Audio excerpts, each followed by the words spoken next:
మహిళగా అవనివ్వండి, ఒక రాష్ట్ర హోంమంత్రిగా అవనివ్వండి, ముందు రాజకీయాల్లో ఉన్న ఒక ప్రజాప్రతినిధిగా అవనివ్వండి, నాకులాగే చాలామంది ఇంక్లూడింగ్ మీరు కూడా ఈ 2 ఏళ్లలోని 2 వేరు రాజకీయ నడవడికలు కలిగిన వ్యక్తుల గురించి కూడా మీరు చూసుంటారు. ఒక పక్క చూస్తే ఒక విజనరీ నాయకుడు ఈ రాష్ట్రాన్ని, వెంటిలేటర్ మీద ఉన్న రాష్ట్రాన్ని ఎలాగోలాగా బాగు చేయాలని తపనతో సుమారుగా 24 గంటల దగ్గర 18 గంటలు కష్టపడమే కాకుండా ఆయన బయటకు వచ్చి ఒక దేశం దాటి వెళితే పరిశ్రమలు వస్తున్నాయి, పెట్టుబడులు వస్తున్నాయి. ఈరోజు అతని మొహం చూసి అతను అయితే గ్యారంటీగా సీఎంగా చంద్రబాబు నాయుడు గారు చేయగలరని నమ్మకంతో కేంద్ర ప్రభుత్వం ఇస్తున్న సహాయ సహకారాలతో అవనండి, ఒక విజనరీ నాయకుడిగా ఈ 2 సంవత్సరాల కాలంలో తను ఏం చేశాను, ఏం చేయబోతున్నాను అని కూడా ప్రజల ముందుకు ధైర్యంగా చెప్పగలిగే ఒక నాయకుడిని ఒకవైపు చూశాను. ఇంకొక వైపు ఇంకొక నాయకుడు అని నేను అన్నగానే ఒక గొడ్డలి పార్టీకి అధ్యక్షుడు, ఎందుకంటే నాయకుడు అంటే దాని అర్థం మారిపోతుంది కూడా. సో నేను ఒక గొడ్డలి పార్టీ అధ్యక్షుడు, అతను బయట అడుగు పడితే అతను అడుగు గనక బయట పడితే విధ్వంసం, అరాచకం ఏ మేరకు వెళ్తున్నాయి విధ్వంసాలు, అరాచకాలు అంటే ప్రజలు కూడా భయభ్రాంతులకు గురయ్యేటట్టుగా అతను బయట అడుగు పడితే మహిళలు కూడా రక్షణ లేకుండా బయటికి ఇబ్బంది పడే పరిస్థితి, సామాన్య ప్రజలు తమ వ్యాపార లావాదేవీలు కూడా చేసుకోలేక ఇబ్బందులు పడుతున్న తరుణం, పోలీసులను సైతం భయభ్రాంతులను చేయటం ఒక పక్క, బ్లాక్మెయిల్ చేసే పరిస్థితులు ఒకవైపు. అంటే లిటరల్లీ విద్వేషాలు రెచ్చగొట్టడం, అరాచకాలు సృష్టించడం, ఉద్రిక్తలకు దారి తీయటం, ఇవి మెయిన్ ఎజెండాగా పనిచేస్తూ, అంటే ఓవరాల్గా ఈ 2 సంవత్సరాల్లో ఆంధ్రప్రదేశ్లో జరుగుతున్న, రాష్ట్రంలో జరుగుతున్న అభివృద్ధి కానీ అది చూసి ఓర్వలేక, ప్రజలు ప్రశాంతంగా ఉన్నారు అన్నది చూసి ఓర్వలేక ఈరోజు విధ్వంసాన్ని సృష్టించడానికి ఈరోజు ఏదో ఒక వంకతో, ఏదో ఒక పరామర్శ పేరుతో బయటకు వచ్చి బల ప్రదర్శన చేయటమే కాకుండా ప్రజల్ని ఏ మేరకు ఇబ్బందులు పెడుతున్నారు ఈ 2 సంవత్సరాల కాలంలో అనేది చెప్పాల్సిన బాధ్యత ఒక హోంమంత్రిగా నాకుంది, ఒక ప్రజాప్రతినిధిగా నాకుంది. ఇది నేను ఈరోజు ఇక్కడ కూర్చొని మాట్లాడుతున్నది ఏదో అతన్ని విమర్శ చేయాలి అనే ఉద్దేశం కాదు. ప్రజలు కూడా గమనించాలి, మీలాంటి వాళ్ళు కూడా గమనించాలి. ఎందుకంటే రేపొద్దున్న భవిష్యత్ అనేది మనది, మన బిడ్డలది. కాబట్టి ఈ భవిష్యత్తు మనది, మన బిడ్డలది అయినప్పుడు ఎటువంటి నాయకులు మన చుట్టూ ఉన్నారు, ఎటువంటి నాయకులు మనం ప్రోత్సహిస్తున్నాం అన్న విషయాన్ని కూడా మనందరం కూడా అర్థం చేసుకోవాలి. ఇది ప్రజాస్వామ్యం. మీరందరూ అడగచ్చు, ఏంటి బయటికి రాకూడదా? ఎస్, రావచ్చు, ఎందుకు రాకూడదు? ఇది ప్రజాస్వామ్యం. మేము ప్రతిపక్షంలో ఉన్నప్పుడు మేము ధర్నాలు చేసాం, మేము ప్రతిపక్షంలో ఉన్నప్పుడు మేము రోడ్ల మీదకి వచ్చి నిరసన తెలియజేసాం. కానీ మేము నిరసన తెలియజేసినా, మేము ధర్నాలు చేసిన ఒక పర్పస్. కానీ ఈరోజు సూటిగా అడుగుతున్నా మీ ద్వారా, ప్రజల ద్వారా, ఆ గొడ్డలపాటి నాయకుడిని కూడా ఈరోజు ప్రజాస్వామ్యం బాధ్యతగా కంపల్సరీగా మీరు బాధ్యతాయుతమైన ఒక క్వశ్చన్ అడగండి, బాధ్యతాయుతమైన ఒక విమర్శ చేయండి. మేము ఈరోజు చెప్పడానికి సిద్ధంగా ఉన్నాం, గవర్నమెంట్ ఈరోజు సిద్ధంగా ఉంది గవర్నమెంట్ చెప్పడానికి.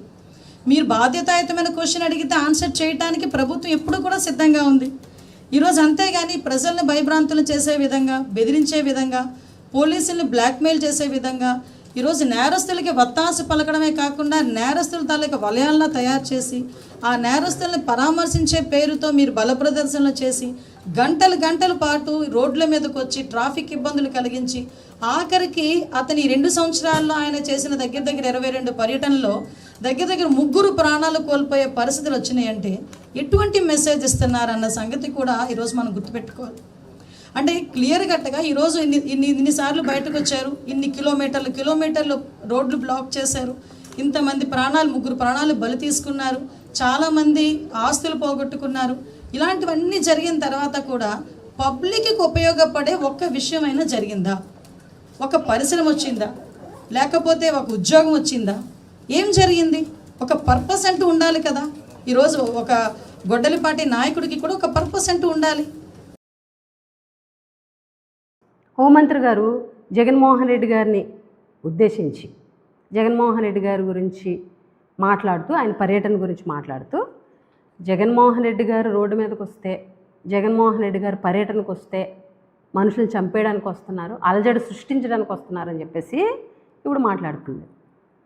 దిశా చట్టం ఈరోజు రద్దు అయిపోతే దిశ 21 రోజుల్లో శిక్ష ఏంటి అని చెప్పినటువంటి మీరు నిజంగా మహిళా హోంమంత్రిగా ఉండడం ఈ రాష్ట్రంలో ఉన్నటువంటి మహిళలు చేసుకున్నటువంటి దౌర్భాగ్యం. మా కర్మ మీరు హోంమంత్రిగా ఉండడం. అటువంటి మీరు ఈరోజు జగన్ గారి పర్యటన గురించి మాట్లాడుతున్నారు. జగన్ గారు పర్యటన చేస్తే, జగన్ గారు రోడ్డు మీదకి వస్తే మనుషులు చంపేయడానికి వస్తున్నారా? అలజడి సృష్టించడానికి వస్తున్నారా? అసలు జగన్ గారి పర్యటన వల్ల, జగన్ గారి పర్యటనలో వచ్చేటువంటి జన సముద్రాన్ని చూసి మీ అందరికి అలజడి మొదలైంది. ఫస్ట్ జగన్ గారు వస్తే మనుషులు చచ్చిపోతున్నారా? మరి ఆ రోజు ప్రతిపక్ష నాయకుడిగా ఉన్నటువంటి చంద్రబాబు నాయుడు గారు కందుకూరు పర్యటనలో 7 చనిపోయారు, దాన్నేమనాలి? అలాగే చీరల పంపిణీ అని చెప్పేసి చీరల పంపిణీ కార్యక్రమం పెడితే అక్కడ 3 చనిపోయారు, దాన్నేమనాలి? గతంలో ఆయన ముఖ్యమంత్రిగా ఉండగా గోదావరి పుష్కరాల్లో 21 మంది చనిపోయారు. మరి మీ చంద్రబాబు నాయుడు గారిని ఏమనాలి?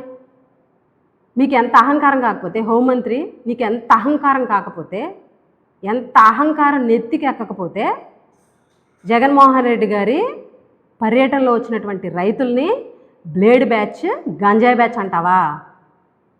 నువ్వే కదా స్టేట్మెంట్ ఇచ్చావు, గంజాయి నిర్మూలించేసాము ఈ రాష్ట్రంలోని.